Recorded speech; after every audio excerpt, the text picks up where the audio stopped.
అందరికీ వందనాలు. ఈరోజు మనము రెండవ కీర్తన ధ్యానం చేసుకుందాం. ఈ రెండవ కీర్తన అధికారులను హెచ్చరిస్తూ రాయబడిన కీర్తన. ఇందులో 12 వచనాలు ఉన్నాయి. ఈ 12 వచనాలను 4 భాగాలుగా చేసి మనము చదువుకుందాం. మొదటి భాగము 1 నుండి 3 వచనాలలో ఈ లోక అధికారుల యొక్క ఆలోచన ఎలా ఉన్నాయని చెప్తుంది. రెండవ భాగం 4 నుండి 5 వాక్యాలలో దేవుడు వారిని చూసి ఏం చేస్తున్నాడని చెప్పి రాయబడి ఉంది. మూడో భాగంగా 6 నుండి 9 వాక్యాలలో దేవుడు వ్యతిరేకంగా ఒక అధికారిని నియమించబోతున్నాడు అని చెప్తున్నాడు.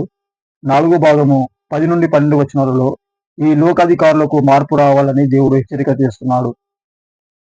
కొంచెం వివరంగా ఈ వాక్యాన్ని ఆలోచిస్తే, క్వశ్చన్ నెంబర్ 1, లోక అధికారులు ఆలోచనలు ఎలా ఉన్నాయని చెప్పి 1 నుండి 3 వాక్యాలలో చదువుకుందాం. వారు ఏ విధంగా ఆలోచనలు చేస్తున్నారంటే, 1 నుండి 3 వచనాలు చదివినట్లయితే, అన్యజనులు అల్లరి రేపుచున్నారు, ప్రజలు వ్యర్థమైన వాటిని తలచుతున్నారు, మనము వారి కట్లు తెంపుదము రండి, వారి పాశములను మన యుద్ధ నుండి పారవేయదము రండి అని చెప్పుకుంటూ భూరాజులు అనగా ఈ లోకపు అధికారులు యెహోవాకు ఆయన అభిషక్తునికి విరోధంగా నిలబడుతున్నారు, ఏలికలు ఏకీభవించి ఆలోచన చేయుచున్నారు.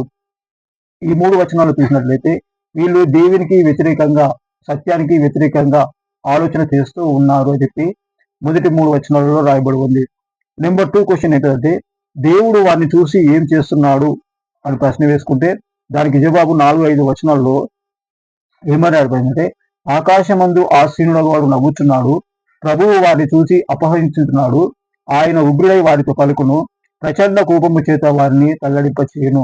ఎవరైతే దేవునికి వ్యతిరేకంగా ఆలోచన చేస్తున్నారో వారి పట్ల దేవుడు ఎలాంటి ఆలోచన చేయబోతున్నాడో ఇక్కడ రాయబడి ఉన్నది. 3 ప్రశ్న ఏంటంటే, దేవుడు ఒక అధికారిని ఏర్పాటు చేయబోతున్నాడు, ఆయన ఎవరు, ఆయనకు ఎలాంటి అధికారం ఉందనే ప్రశ్న మనం వేసుకుంటే 6 నుండి 9 వచనాలు చదివినట్లయితే తెలుస్తుంది. ఏం రాయబడి ఉంది 6 నుండి 9 వచనాలు అంటే, నేను నా పరిశుద్ధ పర్వతమైన సియోను మీద నా రాజును ఆశనిగా చేసి ఉన్నాను, కట్టడను వివరించదను, యెహోవా నాకు ఇలాగూ చెప్పాడు, నీవు నా కుమారుడవు, నేను నిన్ను కని ఉన్నాను, నన్ను అడుగుము, జనములు నీకు స్వాస్థ్యంగాను భూమిని దిగంతముల వరకు నీ సొత్తుగాను ఇచ్చదను, ఇనుప దండంతో నీవు వారిని నలగొట్టెదవు, కుండను పగలగొట్టినట్టు వారిని ముక్క చెక్కులుగా పగలగొట్టేదవు అని చెప్పి ఒక అధికారికి దేవుడు, అధికారులకు పైన అధికారిని దేవుడు నియమించబోతున్నాడు. వారికి బుద్ధి చెప్పడానికి ఒక కొత్త అధికారిని నియమించబోతున్నాడు. ఈ 6 నుండి 9 వచనాలలో ఏం రాయబడిందంటే, ఇది రాబో యేసుక్రీస్తు యొక్క అధికారానికి ప్రవచనరీతిగా చెప్పబడిన మాట. ఈ లోకంలో యేసుక్రీస్తు వస్తాడు, అతడు భూరాజుల అందరిపైన అధికారిగా ఉండి అన్యాయస్తులైన అధికారులను అందరినీ ఏం చేస్తాడంటే నల్లగొడతాడని చెప్పి ఆయన గురించి ప్రవచనము చెప్పబడి ఉన్నది. క్వశ్చన్ నెంబర్ 4 ఏంటంటే, ఈ లోక అధికారులకు దేవుడు ఎలాంటి చివరికి హెచ్చరికలు చేస్తున్నాడో 10 నుండి 12 వాక్యాలలో రాయబడి ఉన్నది.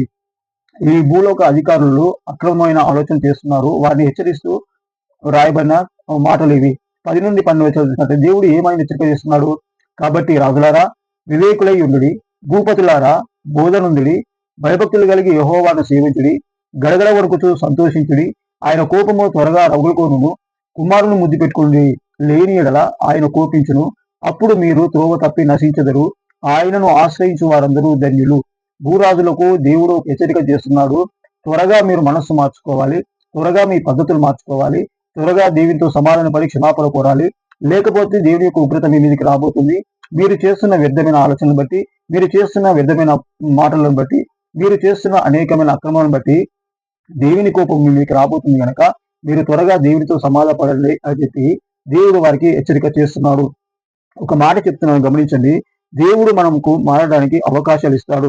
దేవుని కోపం మన మీదకి వచ్చే ముందు కొన్ని హెచ్చరికలు తెలియజేస్తాడని చెప్పి మనము గుర్తుపెట్టుకోవాలి. ముందుగా ఆయన మనకు హెచ్చరిక చేస్తాడు మారటానికి, ముందుగా ఆయనకు మనకు అవకాశం ఇస్తాడు మనలో మార్పు రావడానికి. కాబట్టి ఈ 2వ కీర్తనలో ఏం రాయబడిందంటే, దేవునికి వ్యతిరేకంగా అధికారులు ఇష్టం ఉన్నట్లు ప్లాన్లు చేస్తున్నారు, దేవుని అధికారానికి దేవునికి విరోధంగా అనేకమైన ప్రణాళికలు చేస్తూ ఉన్నారు, కానీ అవి ఏ మాత్రము నిలబడలేవు అని చెప్పి తెలియజేస్తుంది. చివరి ఒక మాట, ఈ వాక్య భాగంలో ఒక మాట చెప్పాలంటే, దేవునికి వ్యతిరేకంగా నువ్వు ఆలోచన చేస్తే దేవుడు నీకు వ్యతిరేకంగా ఆలోచనలు చేస్తాడు. ఆ ఆలోచనల పరిస్థితిని మనము తట్టుకోలేము అని మనము గుర్తుపెట్టుకోవాలని చెప్పి దేవుని వాక్యం చెప్తుంది.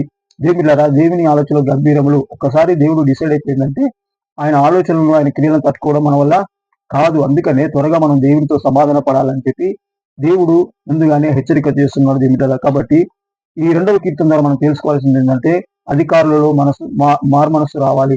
అధికారులు దేవునికి వ్యతిరేకంగా నేను అధికారంలో ఉన్నాను కదా అని చెప్పి విచ్చలవిడిగా ఇష్టం ఉన్నట్టుగా ఎవరికి నచ్చినట్టుగా వాళ్ళు ప్రణాళికలు వేసుకొని దేవునికి వ్యతిరేకంగా చేస్తే దేవుడు తట్టుకోలేడు. ఇంకా ఈ దినాలలో అందరూ అదే చేస్తున్నారు. సత్యానికి విరోధంగా ఆలోచన చేస్తున్నారు, దేవునికి విరోధంగా లేస్తున్నారు, దేవునికి విరోధంగా మాట్లాడుతున్నారు, సత్యానికి విరోధంగా మాట్లాడుతున్నారు. కాబట్టి వారికైనా దేవుని ఉగ్రత తప్పకుండా వస్తుంది అని దేవుడు ఈ 2వ కీర్తన ద్వారా మనకు తెలియజేస్తున్నాడు. కాబట్టి ఈ 2వ కీర్తన మీకు అర్థమైందని నేను అనుకుంటున్నాను. రేపటి రోజున 3వ కీర్తన మనము ధ్యానం చేసుకుందాం. ఇట్టి మాటలు దేవుడు మనలో కలగచేయును గాక. దేవుడు మిమ్మల్ని దర్శించి కనికరించును గాక. ఆమేన్.